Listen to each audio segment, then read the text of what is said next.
guys, I'm back with my monthly energy reading. You would know if this is for you. Let's see what is the guidance coming for you. Okay, so we have Ace of Cups, Hermit, and Page of Cups over here. I don't know if you watched my story yesterday, but उसमें मैंने alignment की बात की थी and I feel ये guidance उसी lot के लिए है. आपकी लाइफ में कुछ ना कुछ न्यू बिगनिंग होने वाली है and I have a feeling it's related to your love life. If you're single, then कोई न्यू बिगनिंग स्टार्ट हो सकती है, whether you're looking for a partner or you're looking for a marriage to happen. जो भी चीज़ है उसमें आपकी नई शुरुआत हो सकती है.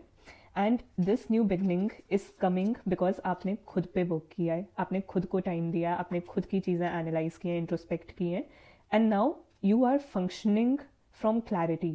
You are ready to accept and receive the kind of love you've been looking for and you've been showering upon others. If you're not looking for a partner, तो कोई नई शुरुआत आपके करियर में, आपके हेल्थ में हो सकती है जिसमें आपको हीलिंग फील हो. बट ये पूरी एनर्जी, ये जो भी चीज़ आपको ऑफर हो रही है वो इसलिए हो रही है कि आपको इस महीने कोई ना कोई रियलाइजेशन होने वाला है कि okay this is working for me, ये मेरे लिए अच्छा है, तो अब मुझे इस पर काम करना चाहिए. अभी तक आप काम करते आ रहे थे, अब वो रियलाइजेशन आ गया है कि इस चीज़ पे मेरी ही भलाई है, ये चीज़ करने से, ये चीज़ अगर मैं करूँगा या करूँगी तो उसमें मेरी ही भलाई है. अब वो रियलाइजेशन आपको आ गया है. Okay, let's see what else is coming for you.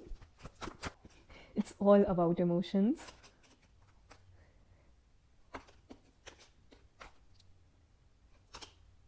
देखो, मुझे एक ही एडवाइस आ रही है कि थोड़ा सा आप जब इंसान खुद को ज़्यादा अच्छे से जान जाता है तो वो दूसरों को अपॉर्चुनिटी देना बंद कर देता है.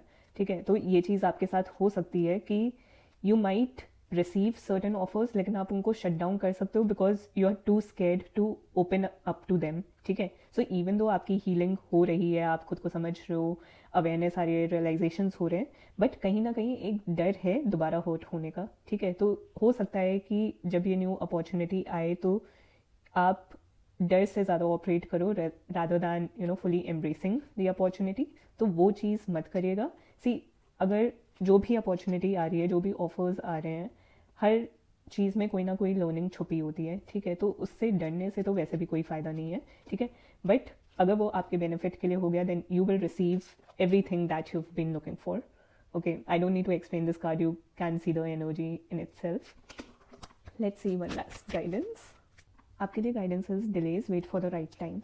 देखो, कुछ चीज़ में नई शुरुआत तो हो रही है, ठीक है, बट उसमें आपको जल्दबाजी नहीं करनी है. ठीक है, कि एकदम से आपको लगा कि हाँ कोई न्यू अपॉर्चुनिटी आई है तो फुली गिवन नहीं करना है, प्रैक्टिकलिटी नहीं छोड़नी है. देखो, इमोशनल फुलफिलमेंट मिल रहा है, that is all right, that is good, लेकिन फिर भी प्रैक्टिकलिटी नहीं छोड़नी है, अपनी अवेयरनेस नहीं छोड़नी है, अपना इंट्यूशन, गट फीलिंग को हमेशा पिक्चर पे रखना है. ठीक है, that is your only guidance so that you don't fall into an emotional trap again. ठीक है, अब बहुत हिम्मत से वो लर्निंग करके आए हो और ये आपके लिए टेस्ट भी हो सकता है to see whether you have learn from your past lessons और नॉट. ठीक है, तो ये डिले का मतलब ये नहीं है कि वो चीज़ होगी नहीं. डिले का मतलब ये है कि आपको टेस्ट किया जा सकता है उस चीज़ पे कि आपने कुछ अपनी पास्ट मिस्टेक से सीखा है कि नहीं. So that is your guidance. I hope you resonate with it and do let me know in the comments.